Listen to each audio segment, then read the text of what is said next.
Ikhwatu fillah, rahimakumullah. Sebelum kita ke pelajaran atau tema kita hari ini, sedikit sebelum saya menjelaskan tentang Sayyidul Istighfar, ini turut berduka cita terhadap saudara kita yang saat ini terkena bencana dan juga termasuk gempa susulannya mungkin sampai saat ini masih ya. Semoga Allah meringankan dari kesulitan ya. Allah berikan kemudahan serta Allah berikan keselamatan ya.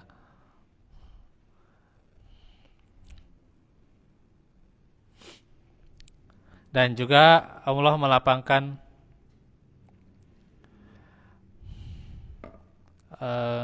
kesulitan orang-orang yang terkena bencana ya.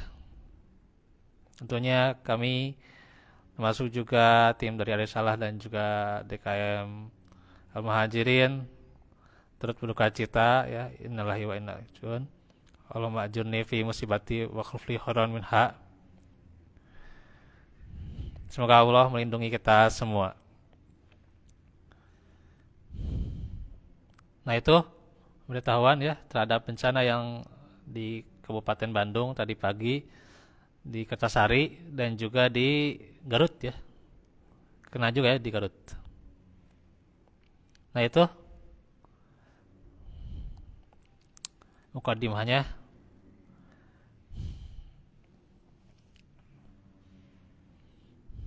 Ikhwatu fillah,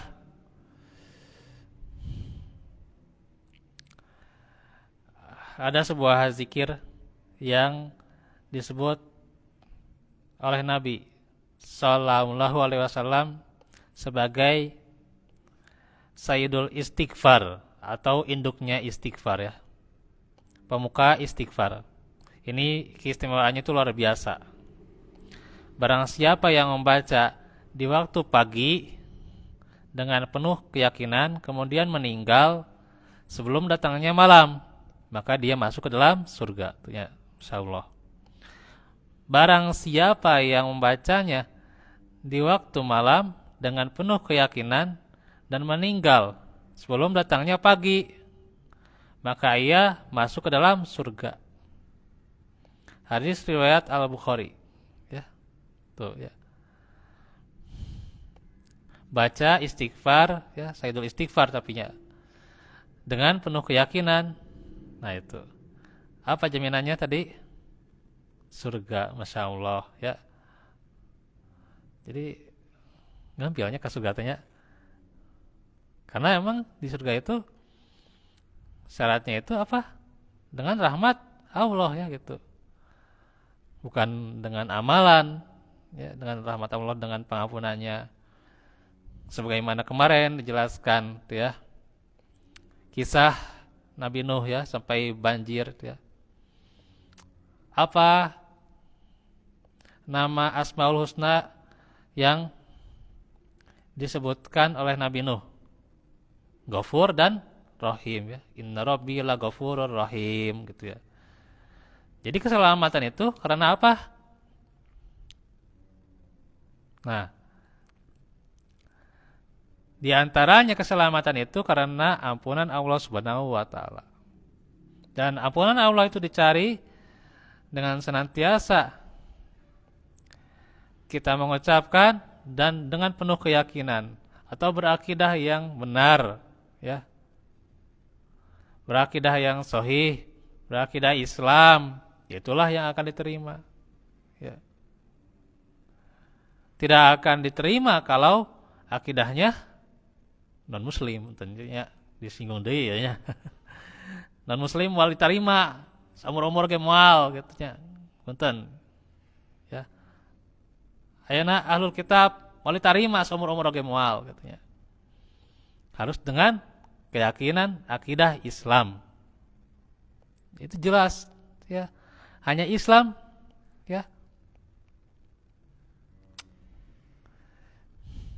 Nah itu kan gitu ya. Islam itu yang diridhoi ya, satu-satunya. Yang lain fala yuqbala minhu, tidak akan diterima oleh Allah. Nah itu. Jadi dengan keyakinan maksudnya itu keyakinan Islam ya. Nah, ini bukan karangan-karangan gitu ya. Nah, ini sudah disebutkan dalam Al-Qur'an, dijelaskan dalam hadis gitu. Dan bukan kaleng-kaleng ya. Oh, cenah kena dibahas jadi kayak perpecahan, lain perpecahan. Justru inilah keyakinan yang Allah jelaskan. Ya. Bahwa manusia itu harus benar-benar keyakinan. Apa keyakinannya? Keyakinan Allah yang Maha Esa, eta. Ibadah hanya kepada Allah. Gitu diterima teh. Amal teh. Makanya harus dengan penuh keyakinan. Gitu. Dan keyakinannya adalah diantaranya nantinya bakal bertemu dengan Allah dengan akidah yang benar, ya akidah Islam. Kemudian dia mencintai akan perjumpaan dengan Allah, maka kemudian juga dia amal solehnya Allah terima, dan juga Allah memberikan ampunannya gitu. Dengan apa? Dengan rahmatnya ya. Dengan rahmatnya gitu. Nah gitu. Maka bisa dikatakan dia masuk ke dalam surga itu dengan rahmat Allah Subhanahu wa taala. Nah, sekarang kalimat Sayyidul Istighfar atau sarapal atau kudu dibacakeun lah geus nya. Baca lah gitu. Tinggal dibaca. Anu tos apal kan? Tuh hafalnya geus. Beres we lah, Pak. Tinggal pulang we gitu. Ya. Oke. Apa kalimatnya? Coba sebutkan. Allahumma anta rabbi la ilaha illa anta khalaqtani wa ana abduka wa ana ala ahdika wa wa'dika mastata'tu a'udzubika min ya syarri ma sana'tu abulaka bini matika alayya wa abulaka bidan bi faghfirli fa innahu la yaghfirud dunuba illa anta. Sakitunya piraku teu apalnya gitu. Sok dibolak-balik gitunya. Bolak-balik make buku zikir pagi dan petang atau masnunah yang disunahkan oleh Nabi gitu ya gitu. Bolak-balik piraku teu apal gitunya. Ya gitu. Nah, sekarang artinya apa? Ya Allah, Engkaulah Rabbku, tidak ada sesembahan yang berhak disembah selain Engkau. Engkau menciptakan aku hambamu. Dan aku akan berusaha memenuhi perjanjian denganmu semaksimal mungkin, sesuai dengan kemampuanku ya, sesuai dengan kemampuanku. Aku berlindung kepadamu dari keburukan perbuatanku. Aku mengakui seluruh nikmatmu untukku, dan aku mengakui seluruh dosaku. Maka ampunilah aku, karena sesungguhnya tidak ada yang bisa mengampuni dosa kecuali Engkau. Nah itu arti dari Sayyidul Istighfar ya. Jadi tidak hanya cukup dibaca, tapi nanti kita harus yakin ya gitu. Yakin kita akan bertemu dengan Allah. Moga-moga nantinya kita akan diampuni oleh Allah. Wasilahnya adalah mengucapkan doa Sayyidul Istighfar ya. Ya ini istighfar juga menghindarkan dari bencana. Nanti saya jelaskan ya Ini di halaman berapa ya? Saya belum cek. Ini kalau nggak salah halaman 73. Tadi saya sudah murojaah gitu ya. Murojaah ini tema ini. Nah itu ada tentang bagaimana istighfar menghindarkan atau menghilangkan yang namanya bencana. Nah, ikhwatu fillah, ini di makalah yang sudah ditulis tentang keutamaan istighfar, lewat aja lah gitu, udah dijelaskan ya. Maka nanti kalau dibaca lebih panjang deh gitunya. Udah terserapal gitu ya. Sudah murajaah ya. Nah, sekarang ke syarah hadis ya.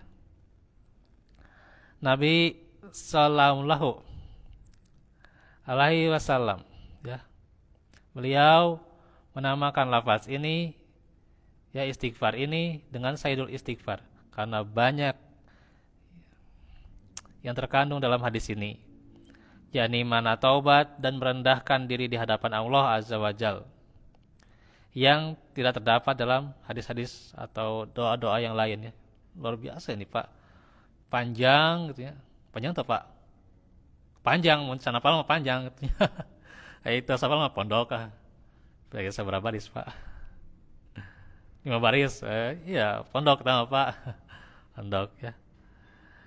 Kata Imam At-Tibi, karena doa ini mengandung makna taubat secara menyeluruh, maka dipakai istilah sayyid ya. Apa sayyid itu? Induknya ya. Yang pada asalnya sayyid itu ya artinya induk atau pimpinan ya, pimpinan yang dituju dalam semua keperluan dan semua urusan kembali padanya. Ibnu Abi Jamrah rahimahullah berkata, Rasulullah mengumpulkan dalam hadis ini makna-makna yang indah dan lafaz yang bagus sehingga pantas dinamakan Sayyidul Istighfar. Atos dibaca, yang sering baca pasti atos tanya nuhilap menyanggeus we gitu. Baca gitu maksudnya gitu, lain geus we kelewat tunya, geus we kelewat nya sayang atunya pahalana gede Pak. Nah, ikhwatu fillah, orang ini kita lihat perkataannya ya atau berkalimat ya. Allahumma anta rabbi. Apa artinya? Allahumma anta rabbi, ya Allah engkau adalah Rabbku. yakni pengakuan seorang hamba bahwa Allah Azza wa Jal adalah Rabb-nya.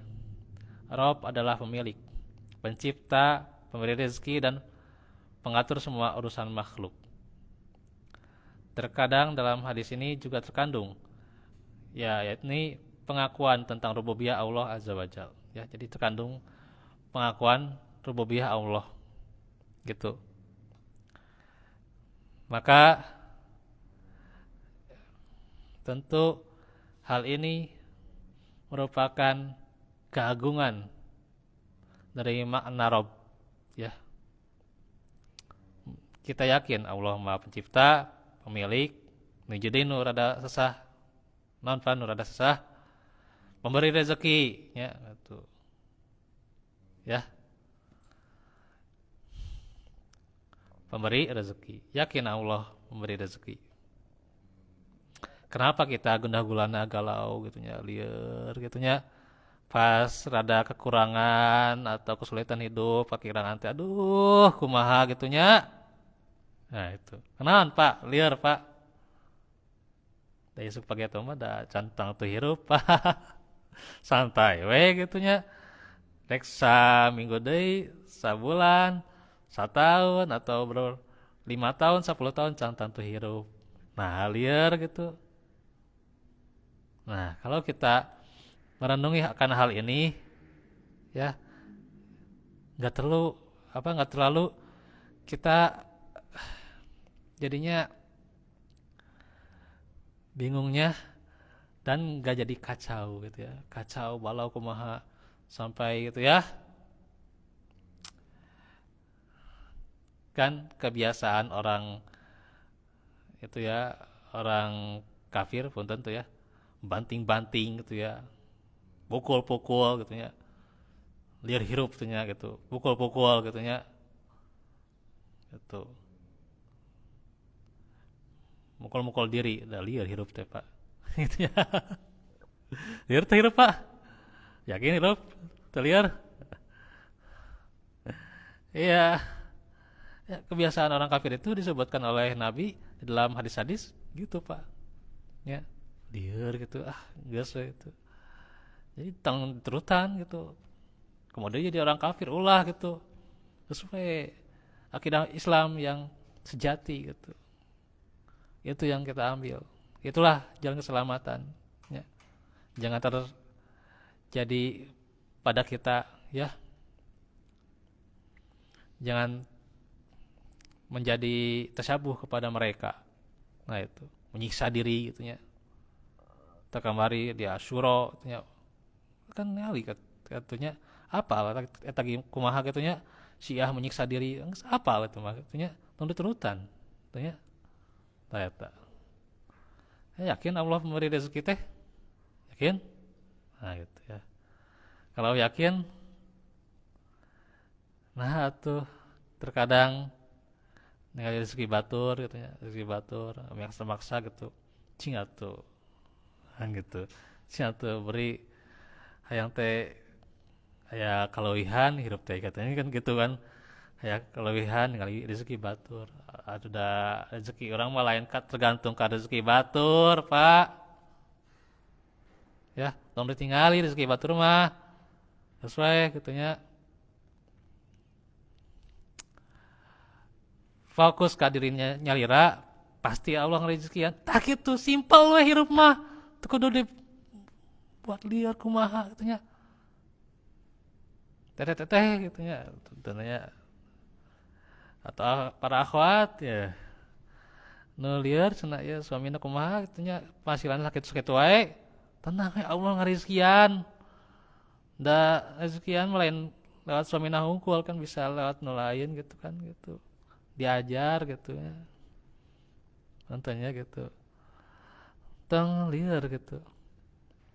Bahkan ketika kita qanaah, kita cukup dengan pemberian Allah, Allah berikan dengan jalan yang lain bisa lewat suami juga. Sok suami teteh ke di mana wae eta rezekina di mana wae gitu nya. Di mana wae maksudnya jalannya di mana wae gitu. Allah ngarizkian gitu, ya. Gitu ya. Karena kita yakin Allah yang Maha memberi rezeki. Tah kitu hirup mah. Geus teu kudu dua lieur nya. Nah, gitu. Eta nu pangeset kadang tanya memberi rezeki cenah yakin tapi anggar wae gitu hidup teh. Nah ini apalagi Pak dan pengatur semua urusan makhluknya tuh Allah teh tos ngatur santai we hirup mah terus diatur ke Allah ya. Nah gitu. Oh saya bingungnya. Ini masih panjang Pak sebenarnya Pak. La ilaha illa anta. Ini sapalah lanatina Pak. Tiada ilah yang berhak diibadahi kecuali Engkau. Yaitu tidak ada yang berhak diibadahi dengan benar melainkan hanya Engkau ya Allah. Kalimat ini merupakan perwujudan tauhid uluhiyah. Tadi kan rububiyah ya. Gitu. Rububiyah tadi ya yang makna rob itu, kemudian sekarang uluhiyah gitu ya. Yang di online juga agak menyimak nih kelihatan ya. Semua muslim wajib meyakini bahwa satu-satunya yang berhak diibadahi dengan benar hanyalah Allah. Sedangkan selain Allah tidak boleh disembah. Dan kita hanya berdoa kepada Allah tak itu ya. Mengesahkan Allah. Jadi konsekuensi daripada rububiyah itu apa? Uluhiyah ya. Mengesahkan Allah. Khalaqtani wa ana abduk. Engkau telah menciptakan aku dan aku adalah hambamu. Pengakuan hamba bahwa tidak ada yang menciptakan alam semesta beserta isinya ini melainkan hanya Allah Azza wa Jal. Ya. hanya dia saja ya. Seluruhnya adalah makhluk, baik di langit maupun di bumi. Jadi kita itu makhluk ya. Kita itu yang mengabdi kepada Allah.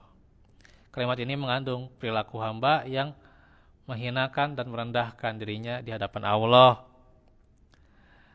Ini ada kandung rububiyahnya juga dan diucapkan oleh Nabi sehingga menunjukkan bahwa beliau adalah seorang hamba yang tidak berhak untuk diibadahi. Nabi itu tidak berhak untuk diibadahi ya.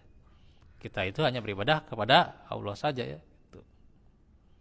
Kajian jelema sasoleh-solehna tidak boleh mengabdi pada manusia walaupun dia sesoleh apapun tuh ya, tapi kita hanya mengabdi pada Allah tuh ya. Kemudian wa ana ala ahdik wa ahdika mastata'tu, aku menetapi perjanjianmu dan janjimu sesuai dengan kemampuanku.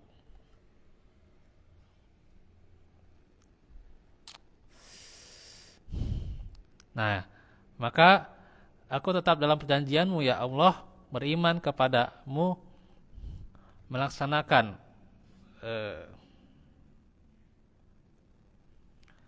ketaatan kepadamu dan melaksanakan perintah-perintahmu semampuku, menurut kemampuanku ya. Karena Allah tidaklah membebani suatu jiwa melainkan sesuai dengan kemampuannya. Yang dimaksud janji di sini adalah janji ketika Allah mengeluarkan calon-calon makhluk atau ruh. Itu dalam surah Al-A'raf ayat 172 ya. Yang Allah bertanya, alastu bi rabbikum, bukankah aku ini Rabbmu? Maka kita menjawab ya, qalu bala syahidna ya. Yani ya, kami bersaksi gitu.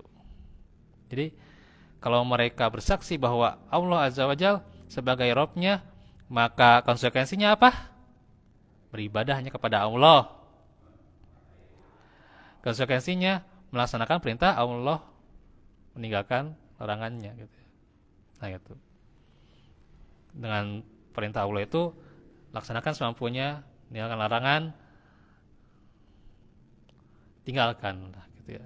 Nah, semampunya kalau perintah Allah mah kenapa Pak? Ya karena orang itu kan beda-beda ya. Tahajud wae itunya aya nu tiasa jam 2, anu tiasa jam 3 gitu ya. Ya coba pas tiasa misalnya yang geus gitu. Mangga we gitu ya. Ya. Setiap orang itu kemampuannya beda-beda. Ada yang salatnya ya yang mampu dia berdiri, tidak mampu duduk, tidak mampu apa? Berbaring. Kan gitu. Nah itu ya. Kenapa kalau larangan itu tidak semampunya? Kenapa? Karena cukuplah diam gitu ya. Cukuplah diam gitu. Jadi kalau larangan itu cukup diam, meninggalkan itu kan cukup diam. Jadi nggak tanggung-tanggung gitu ya, nggak usah berat-berat ya. Karena meninggalkan sebuah perbuatan jelek, kemungkaran ya cukup diam saja gitu. Kan aya nu hiji nu bisa cicing naon Pak? Cicing naon Pak? Nu tiasa cicing naon Pak? Lisan ya. Sok lisan ta. Punten teh. Yang tidak bisa diam itu adalah lisan ya. Kenapa nggak bisa diam Pak lisan itu? Itu terus begitu ngomong terus baceo tuh ya. Tah gitu lisan itu tidak bisa diam. Gibah atuh kumaha tos biasa. Tah kan anggar begitu alasanna teh tos biasa gitunya gitu. Atau namimah atuh kumaha da geus biasa. Tah eta tah lisan yang tidak bisa diam dari kemungkaran. Jadi naon? Ya gitu. Lisannya tidak bawa dia pada keselamatan. Nah gitu. Ya, ini panjang kan ya Pak. Kalau kita nih lihat makalahnya, tinggal baca ya lah. Ya. Kemudian, a'udzubika min syarri ma sana'tu. Aku berlindung kepadamu dari keburukan perbuatanku. Aku berlindung kepadamu dari kejelekan amal perbuatanku dan akibat buruknya ya. Jadi kita berlindung dari kejelekan amal perbuatan dan akibat buruknya ya, dampaknya ya, impactnya gitu. Maka aku berlindung kepadamu agar tidak ditimpa dengan petaka, agar diampuninya dosa dan kembali kepada perbuatan jelekku. Maka kan jelas bahwa istighfar itu apa? Menghindarkan bencana. Ya, aku berlindung kepadamu dari kejelekan perbuatan dosa dan maksiat. Sesungguhnya perbuatan dosa membawa akibat yang jelek. Orang yang durhaka ya kepada orang tua, memutuskan tali silaturahim, menzalimi orang lain, mengambil hak orang lain, makan riba, ya, nekeun tah nu makan riba gitu. Dan dosa-dosa lainnya membawa akibat yang jelek. Semua dosa akan membawa akibat yang jelek ya, akan diazab oleh Allah ya. Nah, itu akan diberikan azab. Wajar sekarang banyak gempa ya, bencana, musibah eta ya. Akibat apa? Dosa. Kemudian juga selanjutnya bisa dibaca nih ya. Abu laka binikmati kalai. Aku akui nikmatmu kepadaku. Aku mengakui dan menetapkan besarnya nikmatmu kepadaku dan agungnya karuniamu dan kebaikanmu kepadaku setiap muslim dan muslimah nih. Ya. Kebaikannya harus diantaranya menetapkan besarnya nikmat Allah. Wajib menisbatkan semua nikmat itu kepada siapa? Kepada Allah ya. Nah itu surah An-Nahl ayat 53, tinggal bacalah ya. Ya, oksigen, udara, tumbuhan, perut kita, siapa yang menjalankan jantung kita, Pak? Allah Subhanahu wa taala. Luar biasa, Pak. Jadi kita harus bersyukur, Pak. Walaupun keadaannya kurang atau sulit, syukurlah ya. Berapa lagi nih? 3 kalimat lagi ya. Wa wulaka bidzanbi. Aku mengakui dosa kepadamu. Aku mengakui kesalahan-kesalahan yang pernah aku lakukan, berupa perbuatan dosa, kesalahan, kelalaian, kewajiban yang aku tinggalkan, perbuatan haram dan maksiat. Pengakuan ini sebagai langkah awal untuk bertobat dan kembali kepada Allah Azza wa Jalla. Kemudian faghfirli, ampunilah dosaku. Ya Allah, ampunilah seluruh dosa yang telah aku lakukan. Sesungguhnya Engkau yang Maha Pengampun dan Maha Penyayang. Seorang hamba yang bertakwa tatkala ia berdosa, ia memohon kepada Allah ya. Mohon kepada Allah untuk apa? Mohon agar diampuni ya. Ali Imran ayat 105, terus apa itu Pak? Ya. Terus fa innahu la yaghfiru dzunuba illa anta. Karena yang tidak ada yang dapat mengampuni dosa, tidak ada yang dapat mengampuni dosa kecuali Engkau ya Allah.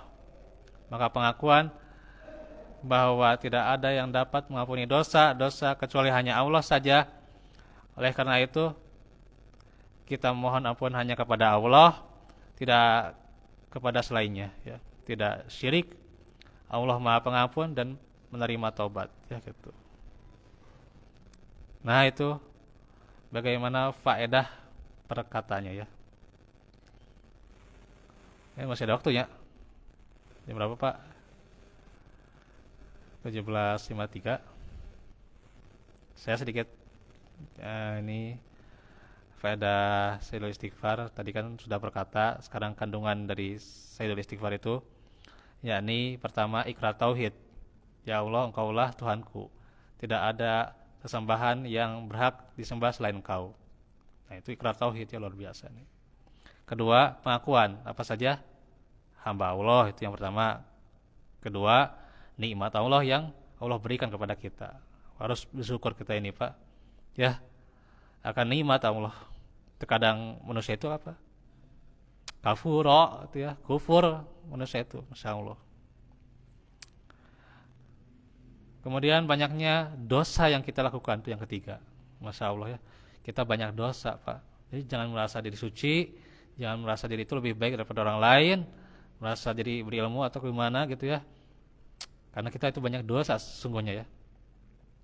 Ya, kita itu terlalu banyak dosa lah gitu Pak. Tapi yang keempat apa poinnya? Tidak ada yang bisa mengampuni dosa kecuali Allah. Nah itu, yaitu pengakuan. Kemudian juga faedahnya berlindung kepada Allah dari keburukan perbuatan kita.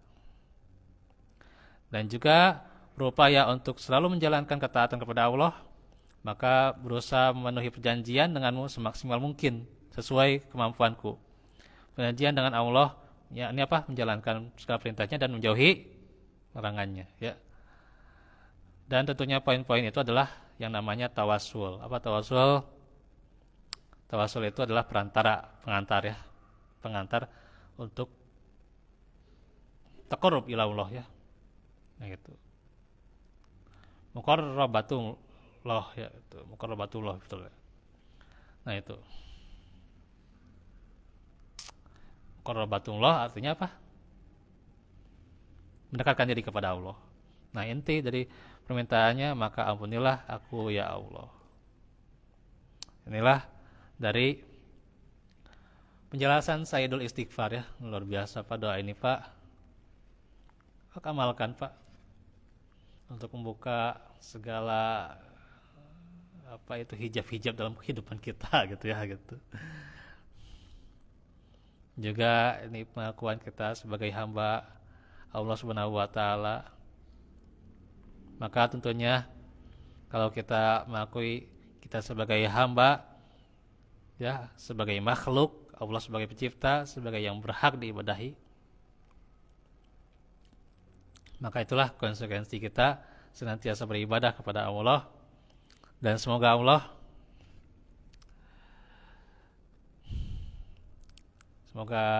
Dia mengampuni dosa-dosa kita, mengampuni kesalahan-kesalahan kita baik sengaja maupun tidak sengaja.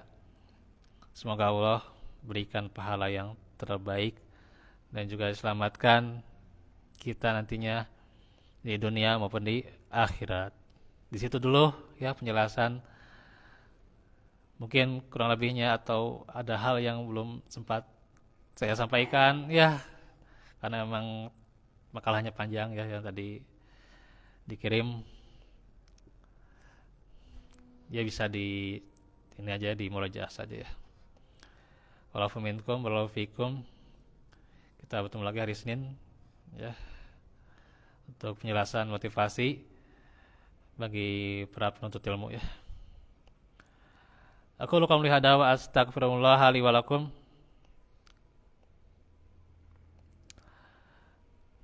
Rabbana atina fid dunya hasanah wa qina adzaban nar. Rabbana atina min ladunka rahmatan wa taqwa afa qina adzaban nar. Yam qalibal qulub sabit qalbati sarif qalbati. Wassalamualaikum warahmatullahi wabarakatuh.